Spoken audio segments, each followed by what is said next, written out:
안녕하세요. 만나서 반갑습니다. 역사가 김영주입니다. 선조실록 제1부 조선 최초로 방개 출신 왕이 즉위하다 라는 주제를 가지고 오늘 함께 할 겁니다. 예전에도 공지 드린 대로 병법사가 이제 종료를 했죠. 병자호란 넘어가기 직전에 이제 종료를 하게 됐는데 그 이유가 이제 그거라고 그랬어요. 정치하고 전쟁을 따로 분리시킬 게 아니라 두 개를 같이 가자. 그래서 이제 조선왕조실록에 다 이제 통합을 시키는 쪽으로 결정을 내렸던 거고요. 다만 이제 병자호란 파트 직전에서 끝났으니까 인조실록부터 가야 되는 게 맞는 건데, 근데 인조 얘기하려면 광해군 얘기를 해야 되고, 광해군 얘기를 하려면 사실 선조 얘기를 해야 돼요. 물론 선조 얘기하려면 명종 얘기해야 되는 것도 맞지만, 그나마 그래도 선조는 좀 분리시켜서 말하는 게 어느 정도 가능은 해요. 그게 뭐 완벽하게 뗄 수는 없겠지만요. 그래서 이제 제가 선조까지는 올라가서 여기서부터 이제 다시 시작을 할까 하는데요. 자, 조선의 제13대 임금이었던 명종. 명종이 왕비가 인수나무 심씨였고 그 사이에서 아들이 한 명 있었습니다. 순회세자였죠. 그리고 후궁이 한 명 더 있긴 했었는데 후궁하고의 관계에서는 아들을 얻지 못했어요. 그래서 사실상 순회세자가 유일한 국본이자 장차 임금이 될 그런 존재였죠. 순회세자는 세자에 책봉된 후에 혼례까지 무사히 치렀습니다. 여기까지 순탄하게 갔는데 근데 13세에 이르러가지고 갑작스럽게 요절을 하게 됐다는 거예요. 단명을 한 거죠. 이 일은 명종에게 굉장히 큰 충격을 안겨다 주었던 모양인데 본래 명종이 평상시에 상당히 조용한 성품이었어요.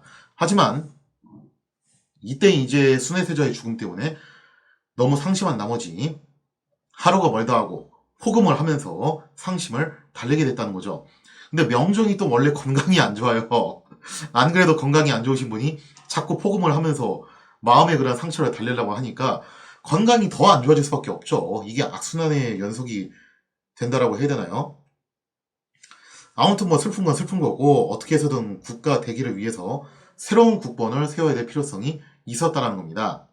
거기다가 명종은 건강 상태가 굉장히 좋지 못했기 때문에 본인이 아마 그걸 느꼈던 모양이에요. 야, 이거 새로 후사를 보기는 힘들 것 같다. 설사 본다 한들 내가 지금 몇 살까지 살지 자신이 없는데 만약에 지금 애가 태어난다 하더라도 몇 년 후에 갑자기 홀라당 가버리면은 그 깐난애가 어떻게 해서 왕이 되냐 이거죠. 그래서 결국에는 자기 직계 자손에서 다음번 왕을 배출하는 건 거의 물 건너갔다고 생각을 했는지 일단 급한 대로 부왕인 중종 자기 앞에 있던 이제 형이었던 인종 같은 경우는 후사를 못 남기고 또 갔기 때문에 결국 또 이제 부왕 쪽으로 넘어가요. 그래서 부왕인 중종의 손자들 가운데서 그 아들들은 되겠다 이제 세상을 떴기 때문에 손자 라인으로 가가지고 거기서 이제 후보군을 선택을 하게 됐다는 거죠. 근데 중종의 나머지 손자라고 하면 결국 누구냐면은 서자밖에 없는 거예요. 자, 근데 그 중종의 서자들도 대체로 이제 각종 정치적 음모에 휩쓸려가지고 사사당한 사람들이 많았고 결국 가장 유력한 후보군으로 남은 것이 누구였냐면은 중종의 후궁이었던 창빈 안씨 그리고 그 창빈 안씨의 소생이 덕흥군이었습니다. 아마 이게 아니었으면 덕흥군이 역사에 별로 이름을 못 남겼을 것 같은데 여기서 결국에는 왕이 나오니까 그것 때문에 최초로 대원군이 된 인물이 덕흥군이었죠. 덕흥대원군으로 나중에 이제 추정이 되는데 물론 살아생전에 대원군이 된 건 아니었어요. 자, 그래서 이 덕흥군의 아들들이 가장 유력한 후보로 주목을 받게 되었다는 거죠. 자, 이와 관련해가지고 야사에는 굉장히 재미난 이야기가 전해져 오고 있습니다. 어느 날 명종이 덕흥군의 세 아들, 하원군, 하룬군, 하성군 이 세 명을 대궐로 불러들였대요. 자, 그래서 명종이 왕손들을 앉혀놓고 나름의 이제 테스트를 해보고 싶었던 모양이에요. 셋 중에 누가 제일 똘똘할까? 가장 똘똘한 애한테 다음번 보위를 넘기는 게 좋을 것 같은데 그래서 이제 어떤 테스트를 했냐면은 왕이 머리에 쓰는 익성관 있잖아요. 그죠? 갑자기 익성관을 딱 봤더니 이 왕손들 앞에다가 올려놓은 거예요. 자, 그러면서 명종이 이런 얘기를 했대요. 간만에 너희들을 보니까 정말 하루가 다르게 무럭무럭 자라나는 게 보인다. 실제로 이 삼형제가 아직 청소년기였습니다. 한참 이제 성장 발육이 왕성한 시기였고 혈기도 왕성하고 호기심도 왕성하고 모든 게 왕성한 그런 시기였죠. 그래서 너희들이 지금 하루가 다르게 이렇게 장성한 거 보니까 정말 참 내가 마음이 놓인다. 너네가 얼마나 더 예전보다 장성인지를 알아보려고 하니까 이 익성관을 머리 한 번씩 써버려. 그래서 머리 사이즈 크기가 얼마나 커졌는지 한번 보자. 그렇게 이제 얘기를 했다라는 거예요. 자, 여기는 왕손들, 다시 말씀드리지만 한참 이제 혈기왕성한 10대 청소년들이었죠. 그래서 다들 신기하잖아요. 저 익성관 보니까. 사실 한 번쯤 써보고 싶었는데 감히 쓸 수 있는 물건은 아니고. 근데 왕이 또 이제 허락을 하니까 기회는 이때다 하고서 이거를 한 번씩 써봤다고 하더라고요. 다른 왕손들은 별 생각 없이 익성관을 써봤대요. 근데 어쩐 일인지 가장 호기심이 많아야 될 제일 막내였죠. 하성군만은 그냥 얌전히 다소곳이 앉아가지고 익성관을 쓰지 않았다라고 하죠. 자, 굉장히 이런 거 보면 하성군이 침착하고 뭔가 좀 이제 신중한 성격의 소유자라는 것을 알 수 있습니다. 그래서 명종은 하성군에게 물어봤대요. 하성군은 왜 익성관을 써보지 않냐? 그러자 하성군이 정중하게 사용하면서 뭐라고 얘기를 했냐면은 이것이 어떻게 보통 사람들이 머리에 쓸 수 있는 물건이겠습니까? 저는 감히 이걸 쓸 수 없습니다 하면서 정중하게 사용을 했다라고 하죠. 가장 어린애가 제일 어른스러운 행동을 하는 거예요. 그래서 이 사건을 계기로 명종은 하성군을 굉장히 마음에 들어 했대요. 그래도 뭐 이런 일화도 있어요. 명종이 이제 왕손들한테 자기한테 글을 써서 바쳐라. 근데 글의 주제는 정하지 않았고 어떤 형태의 글을 쓰라는 말도 안 했어요. 그냥 글을 써서 바쳐라 라고 지시를 내렸더니 나머지 형들은 뭐 시를 쓰기도 하고 여러 가지 이제 유명한 명언, 문구 이런 것들을 쓰기도 하고 그랬었는데 하성군만 딱 한 문장 써서 보낸 거예요. 그 한 문장이 뭐였냐면은 춤과 효는 본래 다른 것이 아니다. 굉장히 의미심장한 말이죠. 지금 명종이 가장 필요로 하는 것이 후계자고 그거를 정확하게 꿰뚫어 본 거예요. 하성군이. 따지고 보면은 명종과 하성군은 임금과 신하 관계죠. 하지만 경우에 따라서 후계자로 낙점이 된다면은 이제는 새롭게 아버지와 아들의 관계를 구성할 수도 있다라는 거예요. 그래서 춤과 효의 본질은 원래 크게 다른 게 아니다라는 이런 말을 또 써서 보냈던 건데, 이걸 보고서 명종은 굉장히 하성군을 마음에 들어 했고, 그래서 어느 정도로 신임을 했냐면은, 명종이 정말로 건강이 좋지 않았거든요.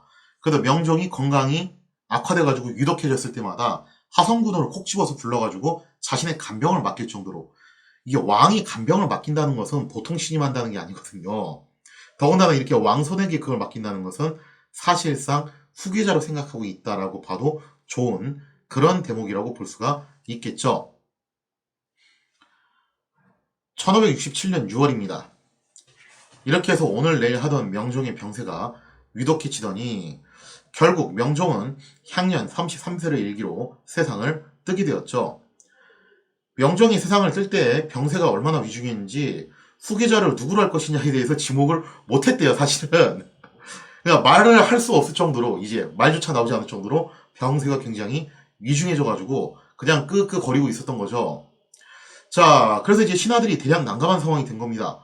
아니, 주상이 지금 빨리 후계자를 뭐라고 말씀을 해주셨어야 되는데 이게 지금 정확하게 정하지 않은 상황에서 숨이 넘어가시려고 하니까 이거 어떻게 하면 좋냐 이거죠. 자, 이럴 경우에 뭐 방법 있나요? 대비를 찾아가는 거죠. 명정의 와이프 인순왕후 심씨가 새롭게 대비로 올라가게 되는 건데 그래서 심대비를 찾아가가지고 신하들이 물어본 겁니다. 도대체 이거 어떻게 하면 좋습니까? 자, 그래서 이제 당시 상황을 사료를 통해서 보면 이렇습니다. 이때 당시 조정을 총괄하고 있었던 대신이 바로 이준경이었어요. 준경이 왕비에게 아뢰기를 일이 이미 이렇게 되었으니 마땅히 사직의 대기를 정해야 합니다. 주상께서 고명을 못하실 입장이니 당연히 중정께서 지위가 있으셔야겠습니다. 실제로 뭐 조선 후기도 그렇고 이렇게 이제 왕이 후사를 정확하게 못 정하고 떠나게 되면은 보통 대비가 정해요. 그걸 갖다가 자 그래서 이제 이렇게 문의를 한 거죠. 이준경이 질문을 하니까 왕비가 답하기를 지난 을충년에 주상으로부터 받아둔 전지가 있으니 모름지기 그 사람을 사군으로 정해야 할 것입니다 하였다. 자, 을충년 몇 년 전 얘기인데 몇 년 전에 이미 내가 왕한테 받아놓은 그런 이야기가 있다라는 거죠. 그래서 그 사람이 누구냐면 바로 그 사람이 하성군입니다. 당시 이제 인수나무 심씨는 이런 말도 해요. 평상시에 하성군이 주상의 간병을 계속 하고 있었는데 그거는 당연히 무슨 뜻이 있어서 그런 거 아니겠냐. 그리고 내가 몇 년 전에 이미 주상으로부터 들어둔 얘기가 있다. 다음번 왕은 누가 하는 것이 맞다. 바로 하성군이 하는 것이 맞다라고 하면서 하성군으로 하여금 보위를 잇도록 명을 내렸다는 거죠. 자, 이렇게 해서 명종은 허망하게 세상을 떠났죠. 사실 명종이 실제로 누구를 다음번 후계자로 하려고 했는지는 알 수는 없어요. 다만 여러 가지 정황상 하성군이 확률이 높은 건 맞기는 한데 또 모르죠. 사람은 속이. 막판에 또 이제 다른 생각을 했을 수도 있는데 어쨌든 그거를 표현을 못하고서 그냥 세상을 떠나게 되었고 결국에는 덕훈군의 아들 하성군이 고위에 오르게 되니 그가 바로 조선의 14번째 임금인 그 말도 많고 탈도 많은 선조였습니다. 이렇게 하성군은 딱 한 번 익성관을 써볼 기회를 포기를 함으로써 평생 영원히 익성관을 쓸 수 있는 기회를 얻게 되었으니 이렇게 해서 이제 왕이 올라온 사람이 선조였다는 거죠. 이런 걸 놓고 보면은 선조가 머리가 제법 잘 돌아가는 사람이고 눈치도 굉장히 빠른 사람이에요. 그래서 그 자질 자체가 어릴 때 보면은 남다른 부분이 있기는 있었다는 것을 우리가 미루어 짐작을 해볼 수가 있죠.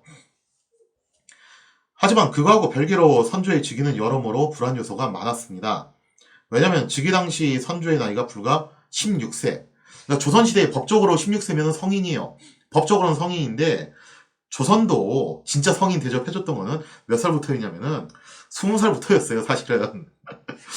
이게 요즘도 그렇잖아요. 만 18세가 되면은 민증도 나오겠다. 그 다음에 또 이제 선거권도 주어지겠다 하는데 근데 그렇다고 해서 만 18세를 누가 완벽한 성인으로 보냐 이거죠. 진짜 성인으로 보는 거는 보통 이제 우리나라에서도 만 20세를 진짜 성인으로 보고 있잖아요. 그죠?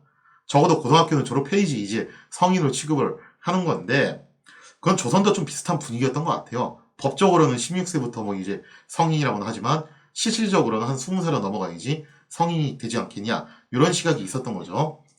그래서 16살이라면 어쨌든 법적으로 성인이라고는 해도 이 친정을 하기에는 좀 애매한 나이긴 해요. 그리고 무엇보다도 정통성이 있어서 문제가 있었는데 적자가 아니라 최초로 서선 출신이었다는 점입니다. 이게 조선이 개국된 이래로 발생한 초유의 사태였는데요. 방계 출신의 왕이 나온 거죠. 그것도 서자도 아니에요. 서자도 아니고 서손이 올라오게 됐는데 거기다 뭐 나이까지 어리니 정통성이 이게 취약해도 이렇게 취약할 수가 있냐 이거죠. 친부모가 현재 살아계신 것도 아니고 이거 단정보다 더해요 어떻게 보면은. 그러니 당연히 당대 사람들이 불안할 수밖에 없었죠. 그야말로 혈통만 놓고 보면은 완벽하게 골든보이였던 단종조차도 저렇게 정변 당해가지고 쫓겨났는데 야 이거는 진짜 단종보다도 더 심한 거 아니냐 알고 보면은. 그래서 많은 사람들은 뭐라고 생각했냐면은 이거 뭐 볼 것 없이 인수나무 심씨가 한동안 수령청정을 행할 수밖에 없다. 그리고 어쩌면은 이것이 옛날 마치 여자 군주와 같이 막강한 무서우리의 철권을 휘둘렀던 드라마 여인천하의 소재가 되기도 했었죠. 문정왕후 시대가 다시 재림하는 것이 아니냐. 이거 문정왕후 시즌2를 또다시 여는 것이 아니냐. 그런 또 우려가 있었다는 거죠. 그때는 뭐 윤씨 척신 시대였다면 이젠 심씨 척신 시대가 오는 거 아니냐. 그런 우려들이 있었는데 하지만 사람들의 우려하고 달리 인순왕후의 수렴청정은 그다지 기간이 길지 않았습니다. 인순왕후는 나름 이제 문정왕후를 보고서 반면교사로 삼으려고 했던 모양이에요. 나는 시어머니처럼 하지 말아야지 그랬던 모양인데 그래서 불과 7개월 만에 수렴청정을 거둬버립니다. 1년도 안 했어요. 그냥 7개월 만에 끝내버린 거예요. 물론 선조는 아직 자신이 어린데다가 경험이 부족하니까 명을 거두어 주십시오 하고 그렇게 울면서 요청을 했지만 그것도 본심인지 어쩐지 모르죠. 아무튼 인수나무의 의지는 확고한 것이어서 선조는 17세의 나이로 친정체제에 돌입을 하게 됩니다. 그러니까 명종이 6월달에 승하했고 거기서 7개월 후면은 다음 해죠, 그죠? 그러니까 선조가 17세가 되자마자 바로 그냥 넘겨버린 거예요. 이제부터 주상이 친정을 하시오. 이처럼 인순왕후가 단기간에 수렴청정을 끝내서 나는 제2의 문정왕후가 될 마음이 없다. 그 시즌2 그런 거 없으니까 다들 안심하셔라. 그런 뜻을 보여주긴 했어요. 이런 걸 보면은 참 현명한 사람이죠. 하지만 이건 이거대로 또 사람들이 걱정을 할 수밖에 없었습니다. 하여튼 이래도 문제고 저래도 문제고 그런 상황이었는데 이번엔 또 뭐가 문제냐? 당시 선조의 보령이 17세. 아직은 모든 것이 서툴 수밖에 없는 나이죠. 무엇보다도 선조는 세자로 책봉돼서 체계적으로 정무 경험을 쌓은 게 아니었어요. 거의 뭐 낙하산이잖아요. 그죠? 갑자기 어느 날 왕이 됐으니까. 그랬기 때문에 과연 선조가 노성한 대신들을 잘 통제하면서 국정을 이끌어 나갈 수 있겠냐. 이게 또 걱정스러운 거죠. 그래서 이제 권신의 시대가 또다시 오는 게 아니냐라는 우려를 할 수밖에 없었는데, 하지만 사람들의 이러한 우려는 기우에 불과했습니다. 왜냐면은 시대가 바뀌었어요. 정말 세상이 바뀌었는데 이제 시대는 바야흐로 살인의 시대였다는 거죠. 애초에 살인 세력 자체가 척신정치와 권신정치를 몰아내는 것을 기치로 내걸었던 정치 세력이었죠. 살인들은 성약을 근본 이념으로 삼아서 절의를 숭상하는 것을 최고의 명예로 여겼습니다. 그러니까 정몽주를 가장 이제 존경하고 추앙하는 집단이잖아요. 선조 때 관직에 진출한 살인들, 이제 본격적으로 관직에 계속 진출을 하게 되는데 이들은 각자 스승은 다 달랐습니다. 뭐 이황 쪽 있고 그다음에 또 조식 쪽 있고 뭐 서경덕 계열 있고 이렇게 다 계열은 달랐지만 결국 이들은 모두 조광조의 학통을 이어받은 사람들이고 당연하게도 최우선 당면 과제를 뭘로 생각했냐면은 조광조의 유지를 이어나가는 것, 그것을 이제 목표로 삼았다라는 거예요. 자, 이렇게 새롭게 권력의 핵심으로 부상한 살인들, 당연히 조광조의 뜻을 이어받기로 하는 사람들이니까 안티 척신 정치 그리고 안티 권신 정치예요. 그래서 척신과 권신을 배격하는 것에 가장 앞장설 수밖에 없었다라는 거죠. 그래서 예전과 같은 그런 척신 시즌2, 권신 시즌2가 나올 수는 없는 분위기였다라는 거예요. 그리고 경영과 공론을 통해서 임금을 바른 길로 이끄는 것이 자신들의 사명이다라고 생각을 했던 것이 당시 살인들의 기본적인 사고였습니다. 이 때문에 살인들은 어린 임금을 끼고서 천하를 호령하는 권신이 되려는 생각이 없었어요. 오히려 그런 사람이 나오면 당장 아작을 내자 벼르고 있는 거죠. 그거보다는 뭐에 더 관심이 많았냐면은 조광조, 이현적처럼 권력 투쟁에서 희생된 사람들이 있잖아요. 그죠? 그런 선악들, 그런 선배들을 추종을 하고 명예를 회복시키는 것, 그리고 남곤과 같은 옛 권신들을 단죄하는 것. 사실 남곤은 좀 억울한 점이 있긴 있습니다. 김여사와의 핵심 주도자로 많이 알려져 있긴 한데 이 김여사 같은 경우도 면밀하게 뜯어보면은 남곤은 장긴말이 불과했고 원래 진짜로 그거 한 거는 중종이었거든요. 근데 또 어떻게 신하된 입장으로서 왕을 깔 수도 없잖아요. 그래서 중종을 비판할 수도 없고 척신 정치를 비판하면서 남곤 같은 사람들이 이제 표적으로 삼아가지고 아작을 내는 거죠. 그래서 일종의 역사 바로 세우기, 이것에 좀 더 관심을 가졌던 것이 선조 즉위 초기 살인들의 기본적인 모습이었습니다. 하지만 그렇다고 해서 선조 초기 정치 상황이 마냥 안정된 것은 아니었죠. 왜냐면은 그 세력이 많이 약화됐다고는 하지만 기존의 척신, 권신 세력들이 아직 남아있어요. 이 사람들이. 그래서 권력의 중추를 장악하고 있었는데 이준경도 따지고 보면 그런 구세력 중에 하나거든요. 그래서 이런 구세력들은 새로운 시대를 맞이해서 선택의 기로에 놓이게 되었다는 거죠. 어떤 선택의 기로에 놓이게 되었냐? 지금 살인들이 역사 바로 세우게 해야 된다. 그러면서 이제 뭐 과거사 다시 이제 재조명해가지고 단죄할 사람 단죄하자. 근데 이 단죄할 사람들 단죄하다 보면은 구세력들 입장에서는 불편한 상황이 한두 가지가 아니라는 거예요. 여기서 그러면 우리가 어떻게 대응을 해야 되는 것이냐? 과거처럼 사활을 일으켜서 권력을 유지하는 노역을 부릴 것이냐? 아니면은 그냥 깔끔하게 새로운 시대를 받아들이고 조용히 물러나는 명예로운 퇴진을 선택할 것이냐? 여기에 대한 선택의 기로에 구세력들이 놓이게 되었다는 거죠. 과연 구세력들은 어떤 선택을 하게 될 것인가? 노역을 부려서 한 번 더 사활을 일으킬 것이냐? 아니면은 그냥 조용히 물러나가지고 챙길 거 챙기고 연금만 뭐 챙겨가면 되는 거잖아요. 자기들은 따지고 보면은. 그렇게 해서 그냥 명예롭게 물러날 것이냐? 자, 이 선택의 기로에 놓이게 되는데요. 과연 살인들은 완벽하게 새로운 시대를 장악하고 열 수 있을 것인가? 거기에 대한 이야기는 다음 시간에 이어서 계속하도록 하겠습니다.